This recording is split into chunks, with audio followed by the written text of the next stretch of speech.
अगर आप अमरनाथ यात्रा पर जाना चाह रहे हैं तो आपको ये मेरे वीडियो लगातार देखना चाहिए। मैं इनमें सारी जानकारी आपको दूंगा कि अमरनाथ यात्रा कैसे जाएं, कैसे रजिस्ट्रेशन कराएं, कैसे आपको एप्लीकेशन फॉर्म भरना है, कौन से रास्ते से जाना है, कितने दिन अमरनाथ यात्रा में लगेंगे, कुल कितना खर्च आएगा। ये सारी बातें आपको मेरे इन वीडियो के माध्यम से पता चलेगी। इसलिए मेरे वीडियो आप देखते रहें और चैनल को सब्सक्राइब भी कर लें, वीडियो पर एक लाइक भी कर दें और अगर आपको कुछ पूछना है तो कमेंट भी कर दें।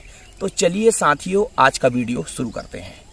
अमरनाथ यात्रा का रजिस्ट्रेशन 17 अप्रैल से शुरू हो चुका है और इसमें जो सबसे महत्वपूर्ण बात है वो है मेडिकल फिटनेस रिपोर्ट, और ये आपके होगी जिला अस्पताल से। वैसे अमरनाथ साइन बोर्ड पर आप जो वेबसाइट है अमरनाथ साइन बोर्ड की, उस वेबसाइट पर आप जाएं और उसमें PDF निकाल लें। वहां आपको पूरी लिस्ट मिल जाएगी कि किस अस्पताल से आपको मेडिकल फिटनेस प्रमाण पत्र लेना है। वैसे वो सामान्यतः जिला अस्पताल है और उस डॉक्टर का वहां पर नाम भी लिखा है, उनका फ़ोन नंबर भी लिखा है।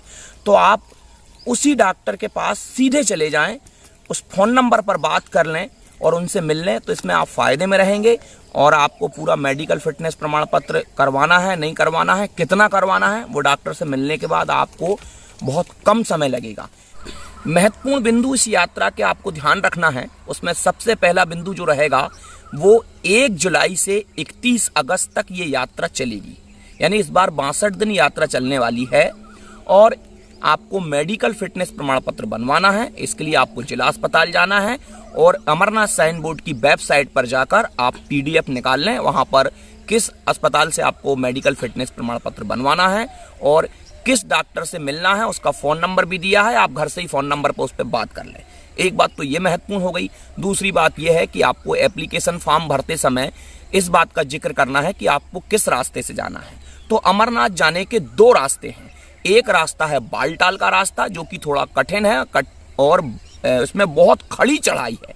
तो इसका फायदा लेकिन आपको ये मिलने वाला है कि आप एक ही दिन में गुफा तक जा सकते हैं, दर्शन करके उसी दिन आप वापस लौट सकते हैं। यानी एक दिन में आपकी यात्रा हो जाएगी।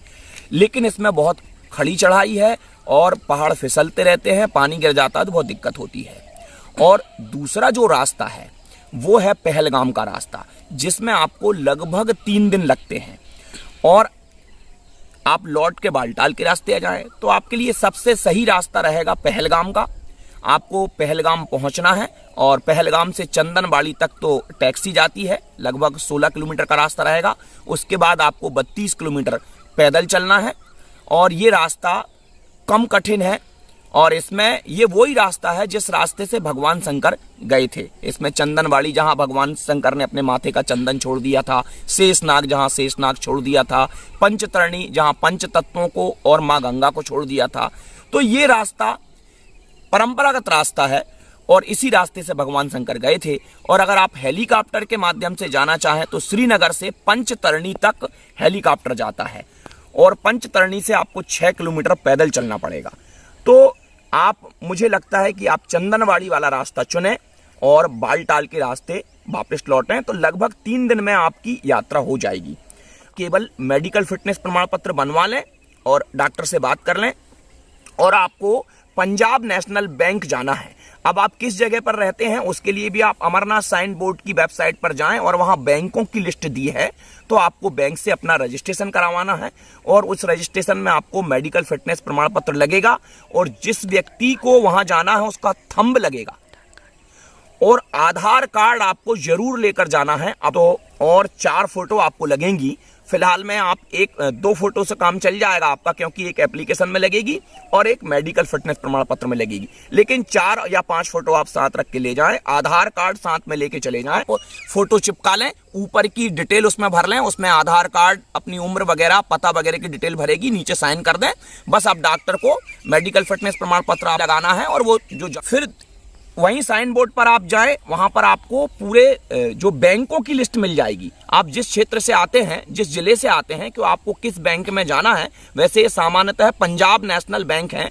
अगर नर्मदापुरम जिले की बात करें तो यहाँ इटारसी में जय स्तंभ चौक के पास जो पंजाब नेशनल बैंक है वहां से आपका रजिस्ट्रेशन होगा और तवानगर की बैंक है पंजाब नेशनल बैंक, उससे होगा। यानी नर्मदापुरम जिले में केवल 2 बैंकें अधिकृत हैं जहां से आपका रजिस्ट्रेशन हो सकता है। अगर आप नर्मदापुरम जिले से हैं और आप अपना मेडिकल फिटनेस प्रमाण पत्र लेना चाह रहे हैं तो संदीप साहू जी से आपको मिलना है। उनका मोबाइल नंबर भी मैं स्क्रीन पर दे दूंगा, आप फोन पर उनसे बात कर लें। वैसे आप सारे डॉक्टरों के mobile number Amarnath sign board की डॉक्टरों की लिस्ट वाली PDF है उससे प्राप्त कर सकते हैं, और बैंकों की लिस्ट भी आपको वहीं पर दी गई है, वो PDF आप डाउनलोड कर लें।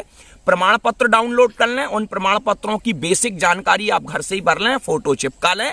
2 फोटो आपको तत्काल में ही लगेंगी, वैसे आप 5 फोटो अपने साथ पर्स में रख लें। आधार कार्ड जरूर लेकर जाएं, क्योंकि आधार कार्ड, और बैंक तो आपको जाना ही पड़ेगा, क्योंकि बैंक में आपको 120 रुपए की एक पर्ची कटेगी जो कि अमरनाथ साइन बोर्ड के नाम से रहेगी, और आपका थंब लगेगा, इसलिए आपको स्वयं ही वहां व्यक्तिगत रूप से जाना पड़ेगा जिसको भी अमरनाथ जाना है। और रही बात एप्लीकेशन फॉर्म और फिटनेस प्रमाण पत्र, ये दोनों ही वहां बैंक में जमा हो जाएंगे। आपको यात्रा परमिट जारी कर दिया जाएगा जिसमें बारकोड रहेगा, 3 उसमें यात्रा परमिट एक साथ जुड़े रहेंगे। तो ये प्रक्रिया आपको लगेगी, इसमें ज्यादा कुछ नहीं लगना, वैसे 1 दिन या 2 दिन में ये सारा काम हो जाएगा।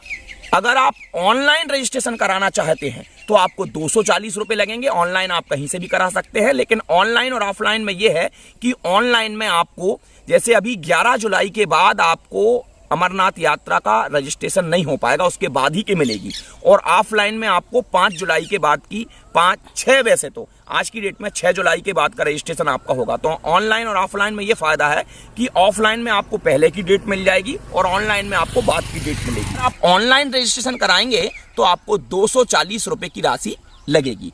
वैसे मेरी सलाह यह है कि अगर आप इटारसी या तवानगर के आसपास नजदीक रहते हैं और होशंगाबाद तो आप गए ही हैं, तो आप ऑफलाइन रजिस्ट्रेशन करा लें। वैसे अगर आपको ज़्यादा दिक्कत हो तो आपको ऑनलाइन कराने में फ़ायदा होगा। अगर आपका मेडिकल प्रमाण पत्र जो आपके ज़्यादा लोगों का ग्रुप है और आप ही बनवाने जाते हैं, तो पूरे ग्रुप का फिर आप ऑनलाइन अपने स्थान से ही करवा लें। तो ये आपके मेडिकल फिटनेस प्रमाण पत्र और रजिस्ट्रेशन प्राप्त करने का हो गया। अब आप वापसी का रिजर्वेशन करवा रहे होंगे तो लगभग कितने दिन लगेंगे, ये प्रश्न आपके मन में आ रहा होगा। तो आप ये हिसाब लगा लें कि जम्मू तक पहुँचने में आपको कितना समय लगेगा। आप जिस स्थान से जा रहे हैं, तो मान लो आपको 24 घंटे का समय लगता है, तो आप जम्मू पहुंच गए। जम्मू के बाद फिर आपको जाना है भगवती नगर। जम्मू के बाद आपको भगवती नगर जाना है। वैसे जरूरी नहीं है कि आप भगवती नगर जाएं, वैसे मेरी आपको सलाह है कि भगवती नगर जाएं, क्योंकि 3 बेस कैंप हैं। आप जम्मू के भगवती नगर बेस कैंप में जाएं, या सीधे पहलगांव के बेस कैंप में चले जाएं, या सीधे बालटाल के बेस कैंप में चले जाएं। जिस यात्रा यहाँ से आप यात्रा कर रहे हैं, तो पहलगाम या बालटाल से आपकी यात्रा होती है, लेकिन भगवती नगर इसलिए चले जाएं क्योंकि जम्मू से भगवती नगर से आपको जिस बस में आप जाते हैं वो CRPF मिलिट्री की निगरानी में आपकी बस जाती है। पूरा काफिला आपके साथ चलता है, आगे पीछे आपके साथ मिलिट्री की गाड़ियां चलती हैं, कोई दिक्कत आपको उसमें नहीं होती है। तो आप भगवती नगर पहुंच जाएं। भगवती नगर में आपका वहीं पर आप बस की टिकट ले लें। आपको एक कार्ड जारी किया जाएगा जिसमें एक चिप लगी रहेगी, जिसके माध्यम से आप पूरे ट्रेस होते रहेंगे। अगर मान लो कोई घटना आपके साथ घटित हो जाती है तो उस कार्ड के माध्यम से अगर आप कहीं जमीन में भी दब गए या कहीं पहाड़ में गुम गए तो आप ट्रेस कर लिए जाएंगे। तो मुझे लगता है इतनी जानकारी पर्याप्त है। आपको लगभग 5 से 6 दिन पूरी यात्रा में लगने वाले हैं, और आप डिसाइड कर लें और कमेंट के माध्यम से मुझसे और पूछ लें, क्योंकि वीडियो बहुत बड़ा हो रहा है। इस वीडियो को मैं यहीं रोकना चाह रहा हूं। आगे की वीडियो और आते रहेंगे और जानकारी आपको मिलती रहेगी। आज के लिए बस इतना ही।